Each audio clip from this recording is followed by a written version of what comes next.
Oh, I am so excited to introduce a brand new build here on the channel.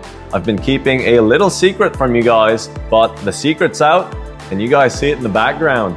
This is a single cab short box Silverado, and this isn't just a regular old two-wheel drive lowered Silverado. This is actually a 4x4. These single cab 4x4 trucks are known to be some real threats out on the street.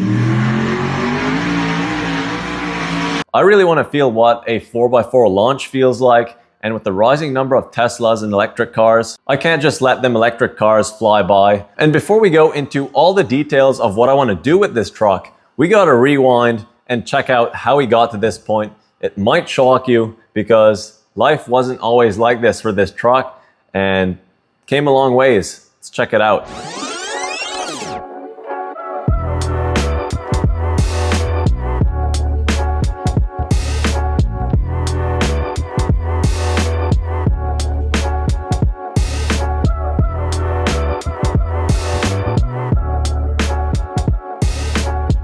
Well, guys, I just saw something on Facebook Marketplace that I probably shouldn't have seen because now I own it. This is my new to me 2005 RCSB Silverado, and it's exactly what I was looking for. It's a bone stock truck.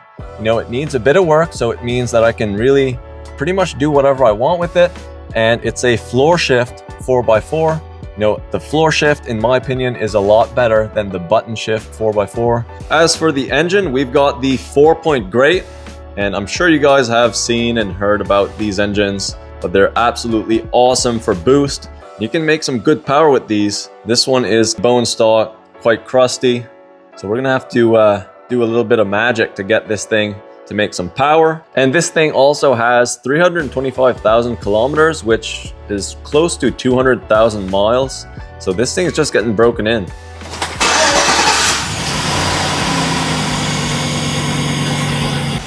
This thing runs super smooth, no ticks or anything. When I met the seller about an hour and a half away, it was dark out, so it was kind of hard to see exactly what shape this truck was in, but I checked out the cab mounts, the frame, and everything seemed super solid and was well undercoated. Of course, there was a bit of rust here and there on the body, but that's to be expected. There were no surprises, so I bought it right on the spot. I'm not gonna waste any time taking this truck apart, so I'm gonna clean out this box. There's a whole pile of tires, and under the tires, we've got some old moldy pretzels, which I'm not sure what the story is on that, but it's kind of gross. But we're gonna take all this stuff out. We'll probably find some more stuff under there, but let's go ahead and get to work.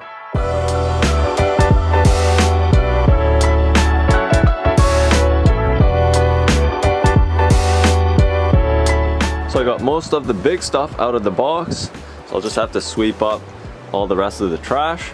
So there's still 3 in the box. Hubcaps, a trailer hitch, which is kind of cool.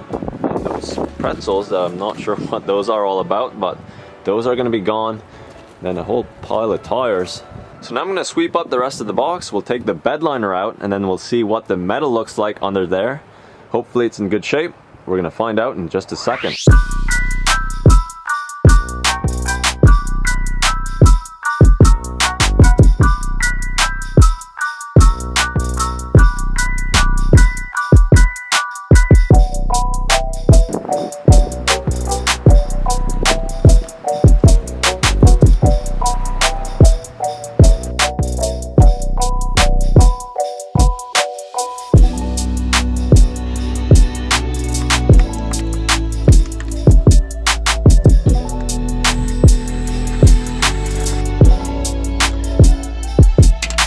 Let's pop out this light and see if we got some rust back here.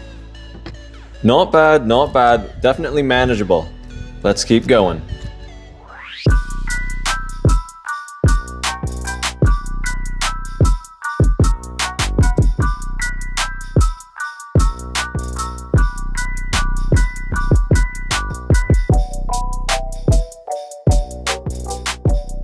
So I just took the box off and I'm examining how the chassis is looking, and I'm actually pleasantly surprised.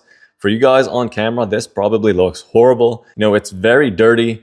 Whoever sprayed the undercoating on this really did a good job of spraying the crucial areas. And one thing I really like about this is that all the cross members, all the brackets, the shock mounts, everything is original. It hasn't been modified or touched, so I know this truck wasn't completely rusted out at one point. Now I'm going to take out the gas tank, and that's going to give me a lot more room to work with back here.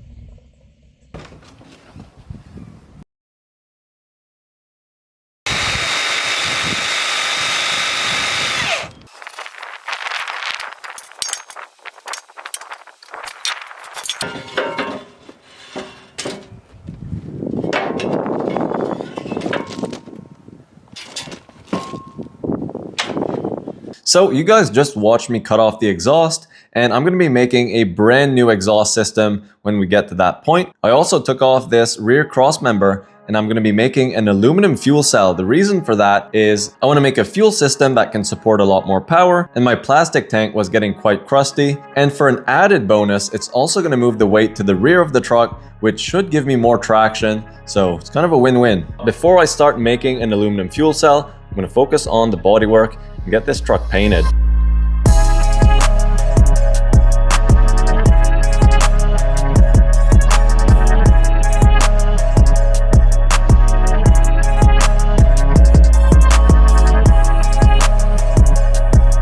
I'm going to dig out my sandblaster here, and then we're going to blast the rockers, cab corners, and then we'll see what's hiding under that old paint.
After doing quite a bit more bodywork, I could finally see the light at the end of the tunnel. And from here, I just had to power wash all the dust and degrease everything to prep it for paint. I also washed and sanded the door frames to paint those as well. The box needed some patches and bodywork, but it was pretty simple stuff. And with that being all done, it's time to spray this thing. I'm going to be painting this truck barbed wire metallic, and that is the paint code right there. This is the color they use on the brand new 2024 Chevs and GMs. It's also called slate gray. So single stage paint should be pretty easy to lay down. I'm excited to see what this is going to look like.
paint and bodywork are all done, and I could not be happier, especially for the price point. You know, it was super cheap to do, and this truck looks brand new. And now I want to get the truck mechanically prepped. And to do that, I'm going to start making an aluminum fuel cell, like I mentioned earlier.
On this 2004 Silverado, it is a returnless style fuel system, and what that means is there's no regulator on the fuel rail over here.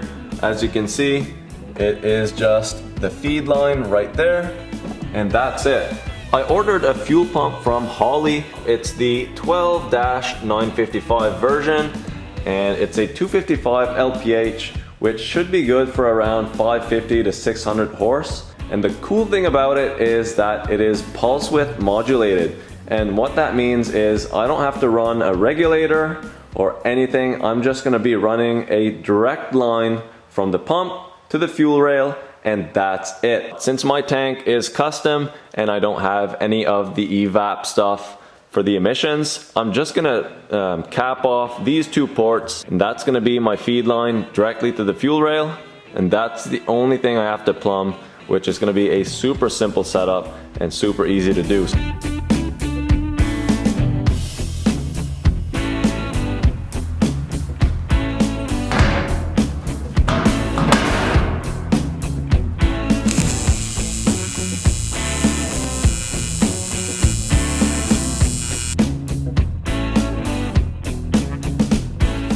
So after bringing the truck in the shop, you can see that I welded on some tabs and brackets to hold the tank in place, and I'm gonna have two straps to hold it up, and then the brackets are gonna take care of the rest. And I also am getting ready to run these fuel lines, and I also extended out my connectors for the fuel pump. And while I had the box off, I decided to run some brand new brake lines throughout the entire rear section here, and I also did the front end as well.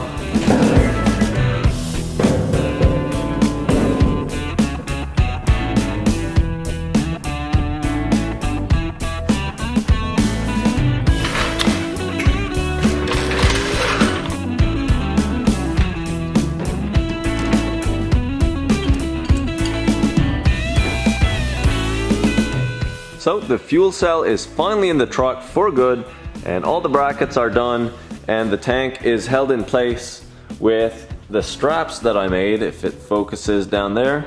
So you can see the two straps.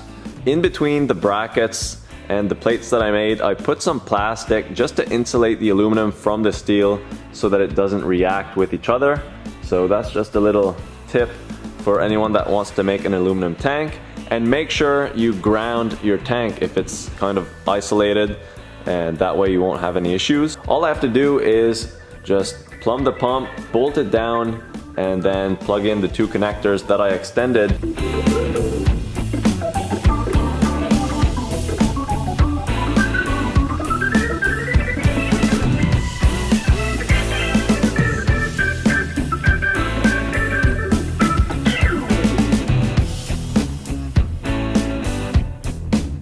These past couple of weeks, I've been doing a lot of shop renos, and I was getting a little nervous with the prices of materials. I needed some insulation, drywall, and most importantly, some new lights. And Hyperlite came in huge and set me up with the best of the best. These are the 100 watt Hero Series LED high bay lights, and it's gonna be perfect for the other side of my shop, which has been left in the dark for many, many years now, with the old lights being completely burnt out. When I opened these up and saw how small they were, I was super skeptical that 4 of these would light up the other side of my shop. But after installing them, which was actually super easy to do, it's all plug and play, and to hang them up on the ceiling, all I did was use a lag eye bolt in the trusses. And man, what a huge difference it did, especially considering I had 0 lights. I am now a huge believer, and if you guys need better lighting for your shop, check out Hyperlite. And right now they've got all sorts of deals going on for Black Friday. And if you guys want these exact lights, you can check out the link in my description to get 12% off. And they also sent me this super bright outside light, which is super useful. Now I can actually work outside during the evenings. So a huge thank you to Hyperlite. Let's get back to working on the Silverado. To get the 2-inch drop in the front, I'm gonna be using some Silverado 2500 torsion bar keys. Now, I just had these kicking around in my backyard. I had to pop them off the torsion bars, which it's quite a job, but it did end up coming off. So I basically have a free 2-inch lowering kit. So right here I have the 1/2 ton torsion bar key, and this is the 3/4 ton 2500 version. And if I just lay it on top, you can see that it's slightly clocked different. It's not much, but at the end of the torsion bar at the wheels, that equates to 2 inches. While I basically have the entire front end of the truck disassembled, I figured it would be a good time to order a bunch of parts and have some all new bushings, some upper control arms, tie rod ends, all that sort of good stuff, the ball joints.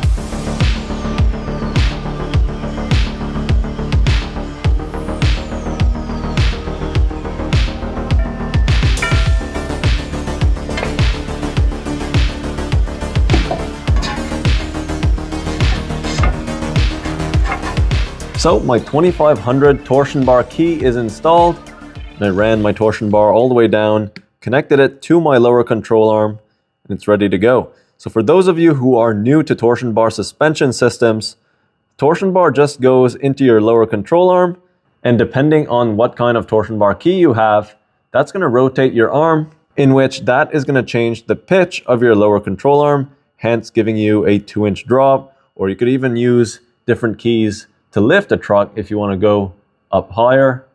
And there's also an adjustment screw right there that you can also do smaller increments of drop or lift. After doing a bit more research, I found out that the 2-inch lowering keys just aren't going to get me the stance that I want. It's not going to be low enough. So to get an additional 2-inch drop, I reached out to Max Speeding Rods, and they're going to send me over their 2-inch lowering spindles, which are just a direct bolt-on part. Super easy to install.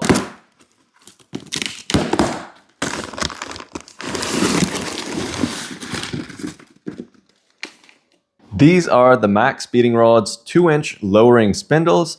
I'm super excited to get these on the truck because it should have the perfect stance once these are bolted up. And these spindles really do look like high quality stuff, so I'm super impressed. And I'd like to say a big thank you to Max Speeding Rods for sending me these. So let's go ahead and bolt them up on the truck.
Oh, we got a delivery And these are the wheels and tires I'm going to be running on the Silverado.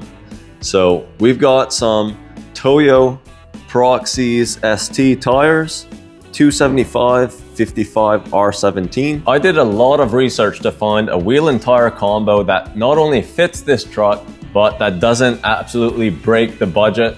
And this is what I found. So I wanted something that has a meaty sidewall, especially for a 4x4 like this truck.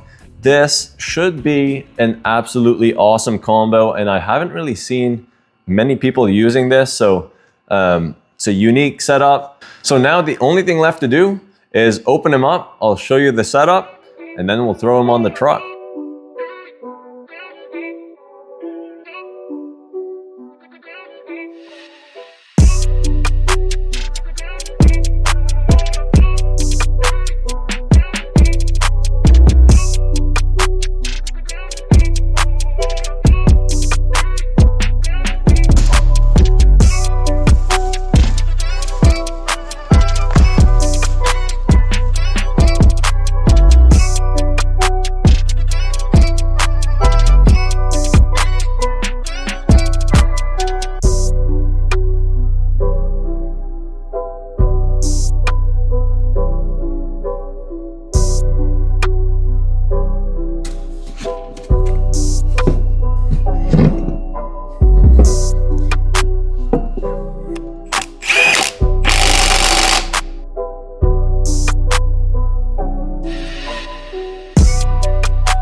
This is exactly what I was looking for.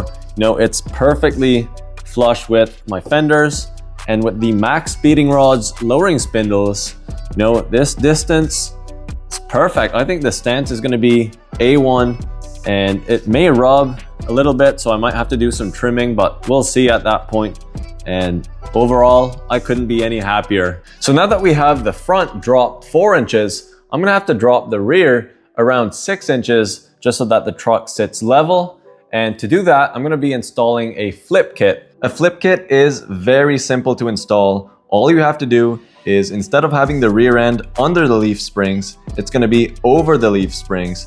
So you only need a couple little brackets to mount them up over the leaf springs, and then the U-bolts clamp them down. The big thing with a flip kit is that you need to notch the frame because there's not enough clearance between the rear end and the bottom of the frame. So once again, Max Speeding Rods came in clutch and sent me a C-notch kit as well. It comes with all the hardware, a couple bump stops, and this is 100% bolt in, so no welding required.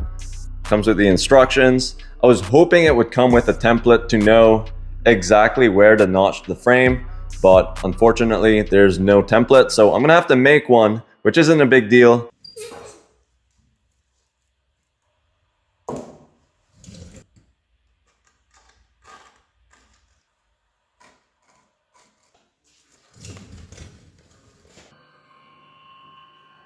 So the first step before cutting this section out of the frame, I'm gonna drill some holes right in the corners to have a nice rounded edge.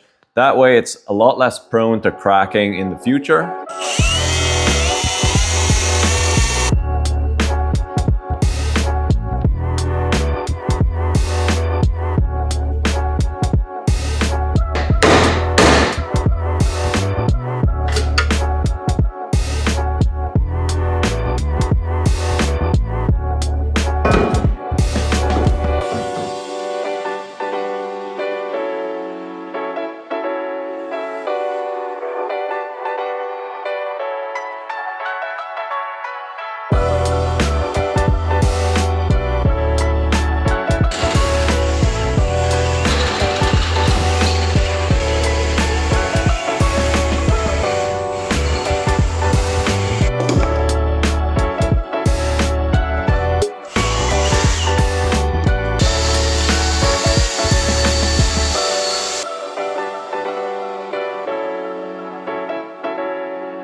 So the Max Speeding Rods C-notch kit is all bolted up.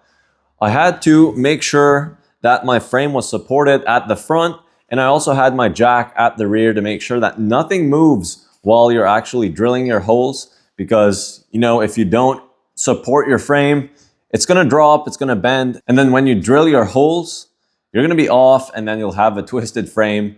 It's not very good. So if you ever tackle something like this, take your time, get your measurements, make sure it does not move, and you should be all set. Other than that, super simple.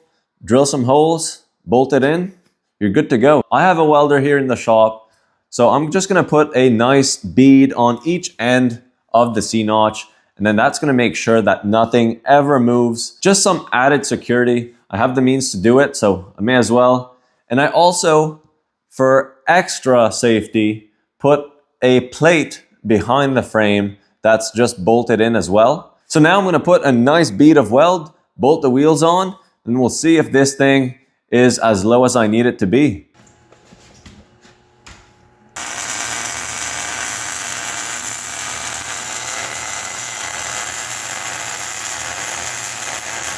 With the bump stops installed, a nice bead of weld, everything bolted tight, and even a coat of rattle can undercoat, this thing is well on its way to being done phase 1. All that's left is to install these Beltec shocks, throw the box back on. This thing is gonna look sweet.